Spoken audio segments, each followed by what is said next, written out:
കഴിഞ്ഞ ശനിയാഴ്ചയാണ് പനിയെ തുടർന്ന് വേങ്ങര സ്വദേശി സമീറിന്റെ കുഞ്ഞിനെ പഴയങ്ങാടിയിലെ ക്ലിനിക്കിൽ കാണിച്ചത്. ഡോക്ടർ പനിക്കുള്ള കാൽപോൾ സിറപ്പ് കുറിച്ചു നൽകുകയും ചെയ്തു. തുടർന്ന് മെഡിക്കൽ ഷോപ്പിൽ നിന്ന് മരുന്ന് വാങ്ങി ഡോക്ടർ നിർദ്ദേശിച്ച അളവിൽ കുഞ്ഞിന് മരുന്ന് നൽകി. ഇതോടെയാണ് കുഞ്ഞിന് ആരോഗ്യ പ്രശ്നങ്ങൾ ഉണ്ടാകാൻ തുടങ്ങിയത്.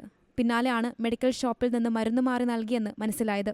സിറപ്പിന്റെ അളവിൽ ഡ്രോപ്സ് നൽകിയതോടെ കുഞ്ഞിന്റെ കരളിനെ അത് ഗുരുതരമായി ബാധിച്ചു. തുടർന്നാണ് കണ്ണൂരിലെ മിംസ് ആശുപത്രിയിലേക്ക് മാറ്റിയത്. പിതാവിന്റെ പരാതിയിൽ ഖദീജ മെഡിക്കൽസിനെതിരെ പഴയങ്ങാടി പോലീസ് കേസെടുത്തിട്ടുണ്ട്. സംഭവത്തിൽ ആരോഗ്യവകുപ്പ് പ്രാഥമിക അന്വേഷണവും ആരംഭിച്ചിട്ടുണ്ട്.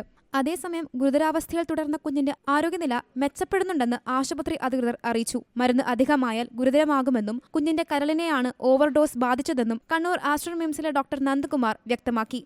നിലവിൽ കുട്ടിയുടെ കണ്ടീഷൻ ഇമ്പ്രൂവ് ആയി വരുന്നുണ്ട്. ലിവറിന് ബാധിച്ചിട്ടുണ്ടായിരുന്നു. അപ്പം നമ്മളതിന് മരുന്ന് കൊടുത്താൽ മരുന്ന് നന്നായി റെസ്പോണ്ട് ചെയ്തിട്ട് ഇപ്പൊ കുട്ടിയുടെ ഇന്നത്തെ റിപ്പോർട്ട് പ്രകാരം കുട്ടി നല്ല ഇമ്പ്രൂവ്മെന്റ് കാണിക്കുന്നുണ്ട്. അപ്പൊ കുട്ടിയുടെ ഡോസ് 5 ml 120 5 ml സിറപ്പ് കൊടുക്കുന്നതിന് പകരം 1 ml 100, അതായത് 5 ml 500 വരുന്ന സിറപ്പായിരുന്നു ആ ഡ്രോപ്സ് ആ കുട്ടിക്ക് കൊടുത്തത്.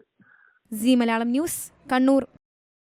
ഏറ്റവും പുതിയ വാർത്തകളും വിശേഷങ്ങളും വിരൽ തുമ്പിലറിയാൻ സീ മലയാളം ന്യൂസ് എല്ലാ ഡിജിറ്റൽ പ്ലാറ്റ്ഫോമുകളിലും ലഭ്യം.